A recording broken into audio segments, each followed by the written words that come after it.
नमस्कार बच्चों, कैसे हैं आप सभी। आज हम 8वीं कक्षा के अंदर सीखेंगे व्याकरण और व्याकरण में आज का हमारा टॉपिक रहेगा मुहावरे। बच्चों, मुहावरे आप लगभग 5वीं, 6वीं और 7वीं कक्षा में भी पढ़कर आए हो। मुहावरे किसे कहते हैं, मुहावरों का प्रयोग कहाँ होता है, उसके वाक्य प्रयोग किस तरह से होते हैं, आज हम उसके बारे में थोड़ी सी जानकारी प्राप्त करेंगे। मुहावरे का प्रयोग जब कभी वाक्य के अंदर किया जाता है तब वह वाक्य और भी आकर्षक हो जाता है। सामने वाला व्यक्ति उस वाक्य को सुनकर या फिर पढ़कर उसकी ओर खींचा चला जाता है। तो ऐसे ही मुहावरों का प्रयोग हिंदी साहित्य में महत्वपूर्ण माना जाता है। तो देखें आज कुछ मुहावरे जो आपको आपकी टेक्स्ट बुक में मिल जाएंगे। पहले मुहावरों की थोड़ी सी समझ प्राप्त करें। स्क्रीन पर मैंने जो पेज रखा है वो आपको आपके टेक्स्ट बुक के अंदर मिल जाएगा, जिसमें मुहावरों का परिचय दिया गया है। बच्चों, मुहावरों की बात की जाए तो यहाँ पर आपको सेंटेंस दिए गए हैं पेज की शुरुआत में, और उसके पीछे वाक्य आधा लिखा है काले अक्षरों में, आधा लिखा है लाल अक्षरों में। तो जो लाल अक्षरों में लिखे हैं वह मुहावरे हैं। उनके बारे में थोड़ी सी चर्चा करें तो पहले लाल अक्षर में मुहावरा लिखा है, आकाश से बातें करती है। हकीकत में कोई भी व्यक्ति ऐसा नहीं है जो आकाश से बातें कर सके। तो यहाँ पर ये जो शब्द दिए हैं वो मुहावरे के रूप में है। दूसरा मुहावरा है खून सूख जाना। हकीकत में खून सूखता नहीं है। टका सा जवाब देना। टका यानी पैसे की पहले की कीमत है, इसे टका कहा जाता था। तो टका सा जवाब देना, हकीकत में पैसे के रूप में जवाब नहीं दिया जा सकता।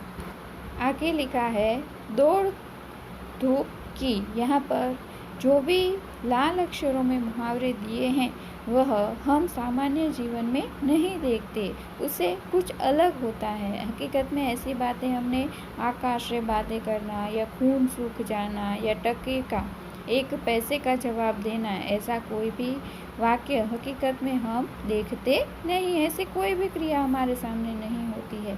तो इन सभी वाक्यों को, इन सभी शब्दों को मुहावरे कहा जाता है। और हकीकत में ये जो शब्द दिए जाते हैं उनका अर्थ है वो कुछ अलग ही होता है। जैसे पहला मुहावरा देखा हमने कि आकाश से बातें करना।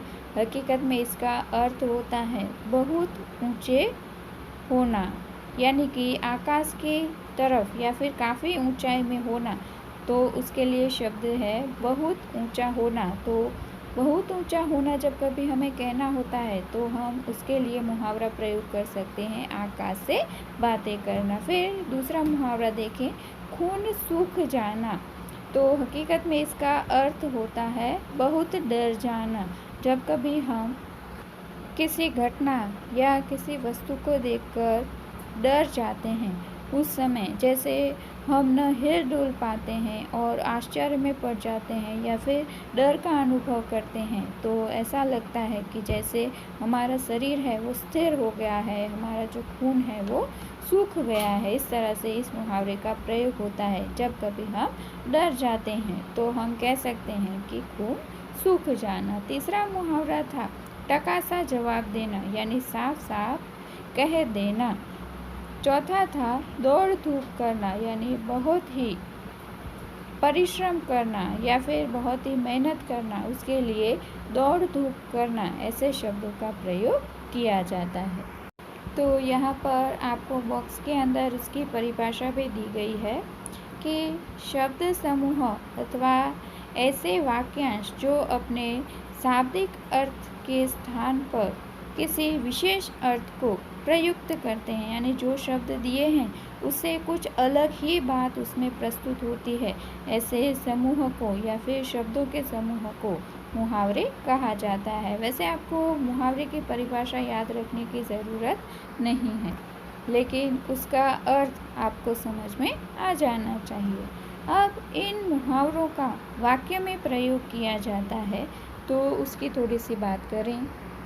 यहाँ पर आपको 1 से 15 मुहावरे दिए गए हैं लाल अक्षरों में। ब्रैकेट में जो ब्लू अक्षर में लिखा है वो उसका अर्थ है और उसके बाद काले अक्षरों में लिखा है वो उस मुहावरे पर से वाक्य दिए गए हैं। जैसे कि आँखों में धूल झोंकना एक मुहावरा है। आसमान सिर पर उठा लेना, हकीकत में आसमान किसी के सिर पर उठे ऐसी वस्तु नहीं है, लेकिन उसका अर्थ इस तरह से होता है कि बहुत ही शोर मचाना। इसका मुहावरा होगा आसमान सिर पर उठा लेना। अक्सर जो बच्चे हैं वो किसी ज़िद पर आ जाएं या किसी वस्तु को लेने के लिए उत्साहित हो जाएं और उसके परिवारजन अगर वो मानते नहीं हैं तो बच्चे, हम कहते हैं कि बच्चे घर सिर पर उठा लेते हैं या आसमान सिर पर उठा लेते हैं, तो हकीकत में उसका अर्थ होता है बहुत ही शोर मचाना। तो इस तरह से आपको 1 से 15 मुहावरे दिए हैं यहाँ पर। आपको अपनी बुक के अंदर टाइटल देना है मुहावरे, उसके बाद एक मुहावरा लिखकर उसके नीचे अर्थ लिखेंगे और वाक्य लिखेंगे जो आपको आपकी टेक्स्ट बुक में दिया है। और एक ख़ास बात कि एक वाक्य जो आपने टेक्स्ट बुक में से लिखा उसके नीचे ही नंबर 2 करके दूसरा वाक्य आप अपनी तरह से बनाएंगे। फिर से बता दूं, पहले आप मुहावरा लिखेंगे, उसके बाद दूसरी लाइन में अर्थ ऐसा लिखकर उसका अर्थ लिखेंगे, तीसरी लाइन में उसके बाद जो आपको टेक्स्ट बुक का वाक्य दिया है वो, और उसके बाद नंबर 2 करके आप अपनी तरीके से एक वाक्य खुद लिखेंगे।